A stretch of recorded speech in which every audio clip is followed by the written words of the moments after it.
Hello students, आज आप लोगों को फाइनेंशियल अकाउंट में ब्रांच चैप्टर का क्वेश्चन सॉल्व कराएंगे एंड इसके बारे में आपको थोड़ी बहुत इंफॉर्मेशन, बेसिक इंफॉर्मेशन देंगे कि आखिर ब्रांच होता क्या है।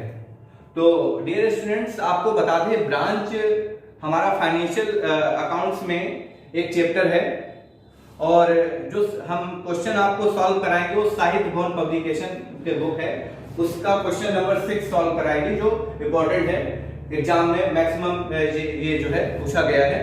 तो इसी से रिलेटेड क्वेश्चन है, लेकिन उससे पहले हम आपको ब्रांच के बारे में कुछ इंफॉर्मेशन देंगे। आखिर ब्रांच होती क्या है।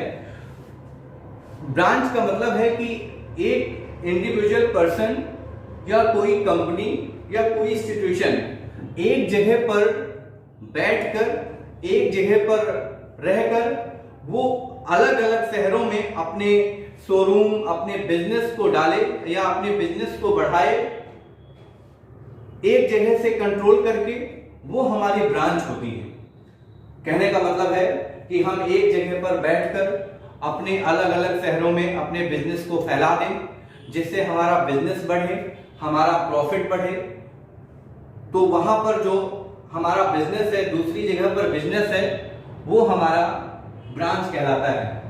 अब ब्रांच में दो पॉइंट आ गए कि जहां पर मेन कंपनी है या मेन ऑनर है, उसको हम कहते हैं हेड ऑफिस, जहां से सारी ब्रांचें या जितने भी हमारे शोरूम हैं या जितने भी हमारे बिजनेस हैं, जो ऑनर जहां से कंट्रोल करता है वो हमारा होता है हेड ऑफिस। और उससे रिलेटेड जहां जहां पर शोरूम है या बिजनेस है उसको हम कहते हैं ब्रांच। जैसे एग्जाम्पल में हम आपको बताते हैं कि एसबीआई एक बैंक को ले लीजिए कि बैंक हमारी क्या है, बैंक का हेड ऑफिस मुंबई में है और वो अलग अलग शहरों में, अलग अलग जगहों पर अपनी ब्रांच को डाले हुए है और बिजनेस कर रही है।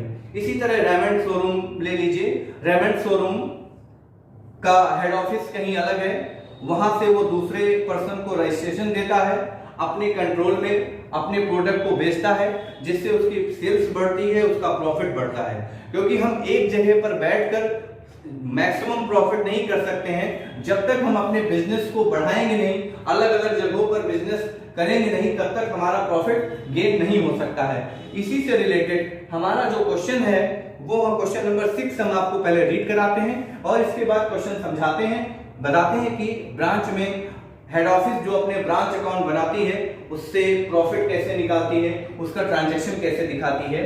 तो क्वेश्चन में कहा गया a Raipur head office has a branch in Indore, मतलब ये कहा गया रायपुर में हेड ऑफिस है और इसकी ब्रांच इंदौर में है। अपना रायपुर में कोई भी ऑनर है जो रायपुर में बैठा हुआ है और वहां से अपना एक इंदौर में उसने ब्रांच को डाला है।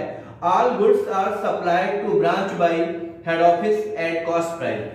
हेड ऑफिस अपने ब्रांच को जो गुड्स सप्लाइड करता है वो कॉस्ट प्राइस पे करता है, मतलब जो उसकी कॉस्ट होती है उसी पर उसको सेल कर देता है, उसी पर उसके सप्लाइड कर देता है। क्योंकि जब वहां पर गुड्स सेंड किया जाएगा, भेजा जाएगा, तभी तो ब्रांच में गुड्स जो है वहां पर सेल होगा और पूरा कंट्रोल हेड ऑफिस से ही होता है। ब्रांच में ओनली कैश सेल्स, क्वेश्चन में कहा गया ब्रांच केवल ओनली कैश सेल्स करती है, वहां पर क्रेडिट सेल नहीं होता है, केवल कैश सेल्स होता है। The following are the particular are 2015 to 16, मतलब 2015 to 16 के कुछ इंफॉर्मेशन दी गई है, उससे आपको 2015 to 16 का ब्रांच अकाउंट प्रिपेयर करना है। हेड ऑफिस ये जानना चाहता है, ऑनर ये जानना चाहता है उसकी जो इंदौर में ब्रांच है वहां पर कितना ट्रांजैक्शन और कितना प्रॉफिट हुआ है। इन केस में इनके पास ओपनिंग स्टॉक है, गुड्स सप्लाइड टू ब्रांच है, कैश सेल्स है, expenses paid by head office है, branch sale goods at cost plus 25%, मतलब कहा गया कि ब्रांच जो गुड्स को सेल करती है वहां पर वो कॉस्ट प्लस 25% प्रॉफिट लेके बेचती है, सेल करती है। Closing stock could not be as ascertain, मतलब क्वेश्चन में कहा गया कि क्वेश्चन में क्लोजिंग स्टॉक नहीं दिया गया है, उसको आपको डिफाइन करना है। आगे बढ़ते हैं। Branch manager gets 10% commission on profit after charging commission.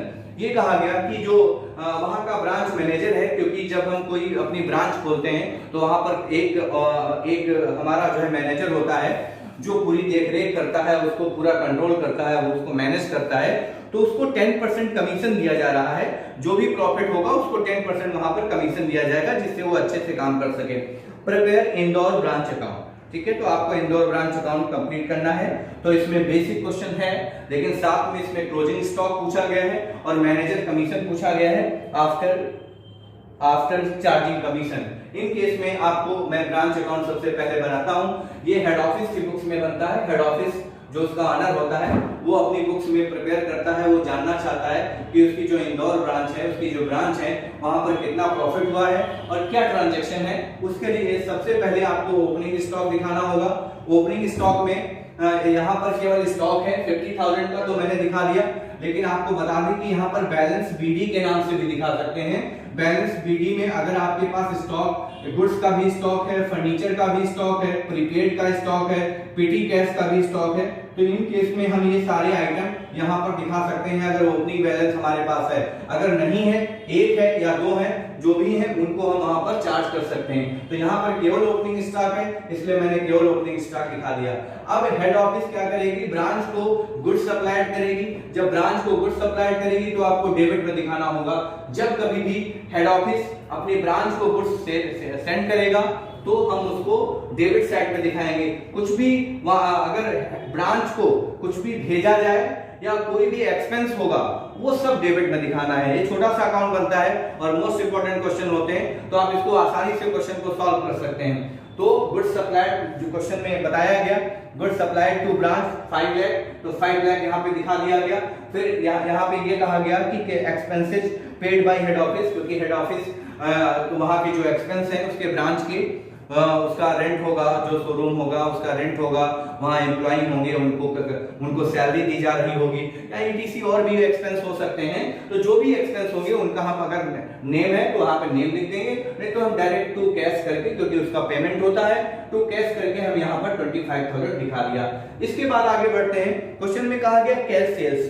Cash sales हुआ है 6 लाख, तो जितना भी वहां पर सेल्स होगा या कोई भी कैश रिसीव होगी वो ब्रांच हेड ऑफिस को सेंड कर देगी, क्योंकि ब्रांच मैनेजर से कोई मतलब नहीं है। ब्रांच मैनेजर से यहां पर इतना मतलब है कि उस बिजनेस को, उस ब्रांच को ऑपरेट करे, अच्छे से चलाए, उसकी परचेजिंग सेलिंग करे और उसको मैनेजमेंट करे। इसके बाद वहां पर जितना भी पैसा आता है, जितना भी कलेक्शन आता है, वो अपने हेड ऑफिस को भेज दे, और जब हेड ऑफिस को भेजेगी तो आपको क्रेडिट साइड में दिखाना होगा। मतलब यहां से कुछ जाएगा या कुछ बचेगा, वो सब आपको क्रेडिट साइड में दिखाना है। तो कैश सेल्स में जो वहां पर सेंड किया जाएगा वो कैश ही सेल जो है सेंड किया जाएगा। जो भी गुड्स बिकेगा उसका जो भी पैसा होगा वो हेड ऑफिस को सेंड कर देंगे, इसलिए हम यहाँ पर जो है क्रेडिट में दिखा देंगे। हाँ, एक पॉइंट और बताते हैं कि ये जो क्वेश्चन है इसमें तो क्रेडिट से, इसमें कैश सेल्स बताया गया है, लेकिन कभी आगे जब क्वेश्चन आप सॉल्व करेंगे तो उसमें क्रेडिट सेल भी होता है। तो जब क्रेडिट सेल होता है तो डेटर्स स्टैंड होते हैं। अगर डेटर्स ने पैसा दिया है तो वो भी हम यहाँ पर कैश अकाउंट के नाम से cash sales and debtors receive from debtors, वो दोनों हम यहाँ पे लिख के और क्रेडिट साइड में उसको सेंड कर देते हैं। जो भी पैसा मिलेगा वो चाहे डेटर्स से मिले चाहे कैश सेल्स से मिले, वो हम क्रेडिट साइड में दिखा देंगे। आगे बढ़ते हैं। फिर इसके बाद हमारे पास क्लोजिंग स्टॉक, बहरहाल ये छोटा क्वेश्चन है, यहाँ पर केवल क्लोजिंग स्टॉक दिया गया है और एक दो पॉइंट हम आपको बता देते हैं। मान लेते हैं गुड्स रिटर्न किया गया, अगर गुड्स आया तो गुड्स सप्लाइड हो गया। मान लेते हैं मेरे पास यहाँ पर ब्रांच में ज्यादा गुड्स आ गया, या मुझे वापस करना है या कहीं दूसरी ब्रांच को भेजना है, तो अगर यहाँ से गुड्स जाएगा तो आपको क्रेडिट साइड में दिखा देना होगा गुड्स सप्लाइड के नाम से। अगर गुड्स आएगा, रिसीव होगा तो डेबिट में, और यहाँ से अगर जाएगा तो आपको क्रेडिट साइड में दिखाना होगा गुड्स सप्लाइड के नाम से। लेकिन ऐसा क्वेश्चन में नहीं कहा गया है। आगे बढ़ते हैं। इसमें क्लोजिंग स्टॉक दिया गया है, तो जैसे हमारे पास ओपनिंग स्टॉक होता है उसी तरह हमारा क्लोजिंग स्टॉक होता है। तो यहाँ पर केवल क्लोजिंग स्टॉक दिया गया है, मतलब स्टॉक कहीं बचा हुआ है, इसलिए हमने 70,000 यहाँ पे दिखा दिया। लेकिन हमारे पास अगर ढेर सारे आइटम हैं तो बैलेंस सीडी के नाम से हम यहाँ पर दिखा सकते हैं। बैलेंस सीडी के नाम से, जिसमें हमारे पास क्लोजिंग का स्टॉक का बैलेंस हो सकता है, प्रीपेड का बैलेंस हो सकता है, और यहाँ पर फर्नीचर का बैलेंस हो सकता है। तो जो भी हमारे पास बैलेंस बचेंगे हम उनको क्रेडिट साइड में यहाँ पर दिखा सकते हैं, क्लोजिंग बैलेंस जो बचेगा। लेकिन अगर 1 है या 2 है तो जो है वो हम दिखा देंगे। इसके बाद इसको हम प्लस करेंगे और प्लस करने के बाद टोटलिंग करेंगे। टोटलिंग करने के बाद हम एक्सपेंसेस, जहां तक एक्सपेंस इनको सबको इसको छोड़ के, मैनेजर कमीशन को छोड़ के हम सबको प्लस कर लेंगे और प्लस करने के बाद माइनस कर देंगे। माइनस करने के बाद जो वैल्यू आएगी वो हमारी 95,000 आएगी। आप लोग को ध्यान देना है। हाँ, एक पॉइंट और आपको बता देते हैं, ये जो 70,000 का ये जो क्लोजिंग जो आपका क्लोजिंग स्टॉक है ये क्वेश्चन में नॉट गिवन है। इन केस में इसका मैंने कैलकुलेशन किया है, इसके बारे में भी बात कर लेते हैं। यहाँ पर जो क्लोजिंग स्टॉक का वैल्यूएशन है वो हमारा फार्मूला होता है, इसको फार्मूले बेसिस पे कर लेते हैं। क्लोजिंग स्टॉक इक्वल होता है ओपनिंग स्टॉक प्लस परचेज, मतलब जितना गुड्स आया है या खरीदा गया है, minus cost of goods sold, मतलब जो गुड्स सेल किया गया है उसको हम क्या करेंगे, उसको उसकी कॉस्ट निकालकर माइनस कर देंगे। मैंने जितना गुड्स रिसीव किया या मेरे पास है और उसमें से मैंने जितना सेल कर दिया उसको माइनस कर देंगे तो मेरे पास स्टॉक आ जाएगा। तो यहाँ पे 5,50,000 हो जाएगा। 6 लाख की सेल हुई है और इसका जो कॉस्ट मुझे डिफाइन करना है, यहाँ पे लिखा है कॉस्ट ऑफ गुड्स सोल्ड, क्योंकि इसमें प्रॉफिट जुड़ा हुआ है, मुझे प्रॉफिट को हटा देना है। तो यहाँ पे इसका जो सेल हुआ है क्वेश्चन में दिया गया है 25% प्रॉफिट लिया गया है, तो 125% मान लेंगे हम यहाँ पर। कॉस्ट प्राइस 100 मान लेंगे और सेलिंग प्राइस 125 मान लेंगे। तो हमें कॉस्ट प्राइस निकालना है तो 125 से डिवाइड कर देंगे, क्योंकि इसकी वैल्यू ये सेल्स वैल्यू है और सेल्स वैल्यू मैंने 125 माना है और यहाँ पर कॉस्ट प्राइस 100 माना है, तो हमारा 4,80,000 आ जाएगा। तो हमारे पास जितना गुड्स था उसमें कॉस्ट ऑफ गुड्स सोल्ड को माइनस कर देंगे तो हमारा स्टॉक आ जाएगा। जो मोस्ट इंपोर्टेंट क्वेश्चन है ये आपको यहाँ पर 70,000 दिखा देना होगा। अगर क्वेश्चन में स्टॉक नहीं दिया गया है, उसके बारे में इंफॉर्मेशन दी गई होगी, नॉट गिवन है या सेल पर इतना प्रॉफिट लिया जाएगा तो उसको चेक कर लिया जाता है। इसके बाद उसको प्लस करके माइनस करेंगे। तो माइनस करने के बाद मैनेजर कमीशन से पहले का माइनस करना है तो हमारा 95,000 आएगा। 95,000 पर क्वेश्चन में कहा गया जितना वहां पर ग्रॉस एक प्रॉफिट होगा उस पर मैनेजर को कमीशन दिया जाएगा और मैनेजर को कमीशन का जो दिया जाएगा आफ्टर चार्जिंग कमीशन। तो आफ्टर चार्जिंग कमीशन का जो फार्मूला होता है वो होता है net profit after charging commission into rate divide by 100 plus rate. इसका मैनेजर कमीशन में आफ्टर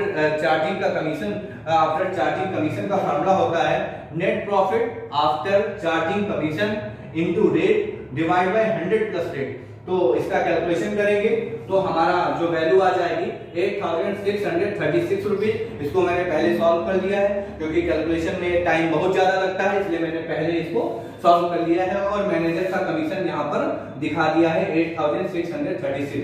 मतलब पहले सारा क्रेडिट साइड में टोटलिंग करके मैनेजर कमीशन से पहले के जितने भी एक्सपेंस हैं या जो भी आइटम है उनको प्लस करके माइनस कर देंगे।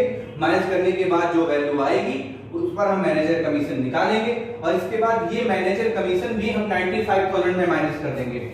ये हमारा 95,000 का अमाउंट है, इसमें हम 8,636 माइनस कर देंगे क्योंकि ये भी हमारा एक एक्सपेंस है और इसको जब माइनस कर देंगे तो हमारा नेट प्रॉफिट आ जाएगा 86,364 रुपीज का नेट प्रॉफिट आ जाएगा। ये हमारा क्वेश्चन है ब्रांच का, जो हेड ऑफिस पूरे ट्रांजैक्शन को दिखाकर अपने प्रॉफिट को वहां पर क्या